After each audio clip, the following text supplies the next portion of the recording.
Do you want to know the origin of Explosion? Join me and we'll discover together. That man and his merch.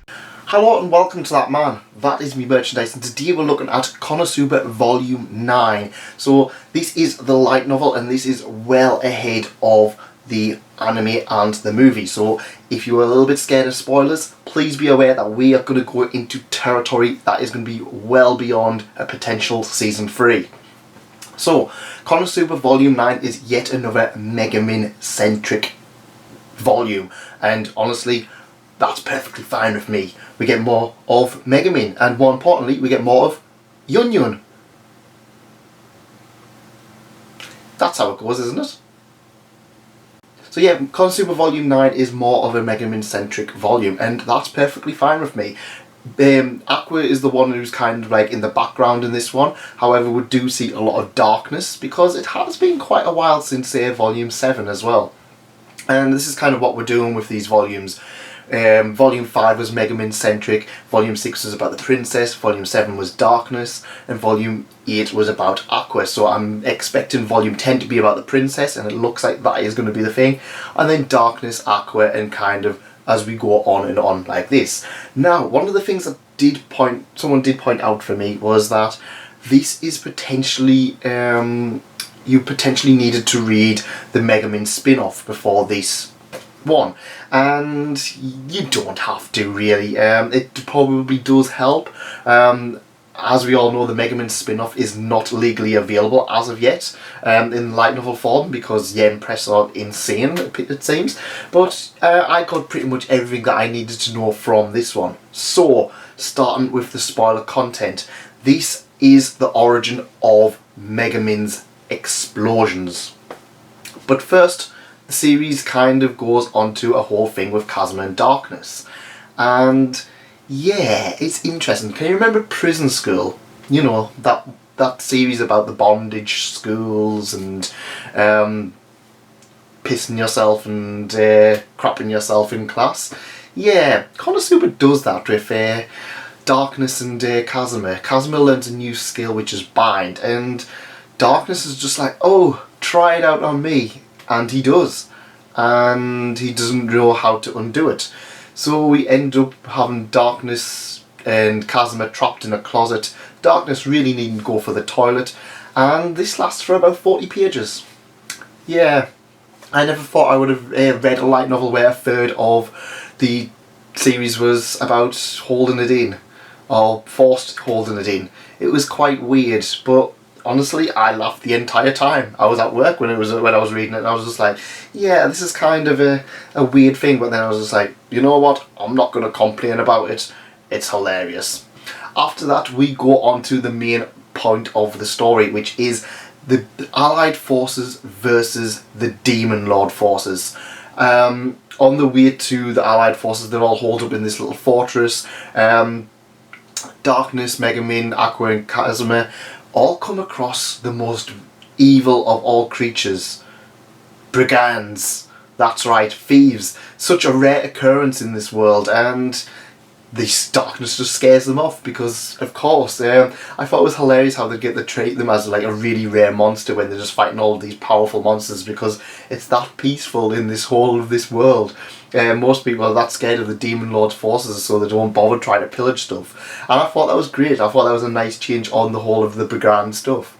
And yeah, and then once they get to this whole fortress, they discovered the Demon Lord Walbach.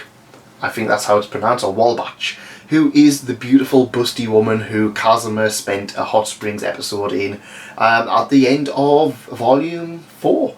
So yeah, it's a lot of stuff comes back from very early on in this one.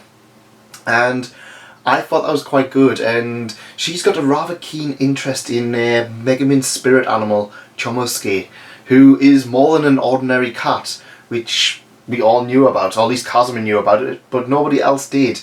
And it turns out that Chomosuke is the other half of Walbach's power, sealed away by a particular young girl a few years ago. And yeah, it was one of those things that we kind of always expected, and that's what I love about Konosuba. It's like all these things where you kind of just like, yeah, I know that, but it's still hilarious that everybody else is too stupid to know that. And Megumin years ago came across Wallback, who made such an impression on her. She wanted to learn explosion magic from her. Wallback doesn't remember her. She remembers Yun Yun. In fact, she took an interest in Yun Yun. In fact, she actually wanted Yun Yun to join up with her and travel the world. And Yun Yun was like, oh yeah, I can't do it, someone else needs me. And she's like, but I'm really happy that someone actually feels like they need me. And then she's just like, I don't even remember who you are to Megumin, even though Megumin was probably more important. And this was the whole thing about Megumin, is that Megumin kind of had this whole impression of this person being a wonderful, awesome person, and then she's just like, I don't remember. And they end up fighting with explosions, because of course that's how everything needs to be solved in Konosuba, with explosions, explosions and more explosions. And I liked it. I thought that was brilliant. It was a fun, over the top way of doing it. It was just like, it was basically just like, oh yeah, they're just going to the demon lord party are just going to explode the fortress. However, they find a very useful ally. The heroes find a very useful ally, someone who is actually really good at construction work. Aqua. That's right, we have a whole thing of Aqua being a really good construction worker, and we actually find the one talent Aqua is actually good at. And again, that comes back to early stuff in Volume 1, at the very beginning of the series, where she's just like, oh, actually they wanted us to stay behind because I was that good at creating building walls and stuff like that, and it was like, I'm a really good construction worker. And Kazuma's just like, why didn't you just stay?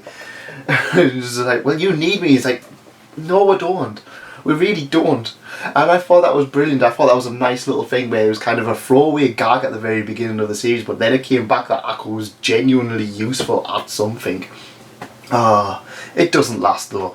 But yeah, it ended up becoming a whole thing of explosion versus explosion, and they ended up just exploding each other up. Enough said. Apart from that, we do get a lot of the whole Kazuma and Megumin whole ship thing. We also discovered a bit of a timeline. Early on in the light novel, Megumin turned 15, and I think she's just about to turn 16. So yeah, over a year has happened in this whole of this series, and that's completely fine with me. We're getting a lot of stuff between Kazuma and Megumin where they're kind of sitting there going, well, is this going to be a thing, and is it going to not be? And I'm kind of like, yeah, just go for it if you want to go for it. I'm assuming they're going to have it more of a thing where once Megumin's legally old enough, they'll be able to do it. But yeah, at the moment it's just kind of one of these things where it's like building up, building up, building up, and it's just like, no, it's not going to happen, it's not going to happen. Which is perfectly fine by me. It keeps it more amusing, it keeps it more fun. And we do see a lot of really nice Megumin scenes in here, the ones that I think fans of Megumin are going to really enjoy. It probably was the best volume since Volume 5 in my opinion. I don't know why, Megumin's probably my least favourite out of the girls by a very slim margin, but all of her centric arcs are just more fun. I think that Megumin doesn't get a whole amount of great stuff in that anime, but the stuff that happens in the light novel afterwards just boosts her to really good. In fact, at the moment I'm kind of like, Darkness is probably the most annoying one, but even then they're all kind of very much changes by which volume I'm reading. Oh, so Konosuba Volume 9 is just another in the fantastic series of Konosuba. If you did enjoy it, if you do like Megumin, I would definitely suggest picking this one up. It's a lot of fun, and just read Konosuba. Read Konosuba. And that's it from me. If you did enjoy this, please leave a like, please consider subscribing, and I'll see you next time. Goodbye.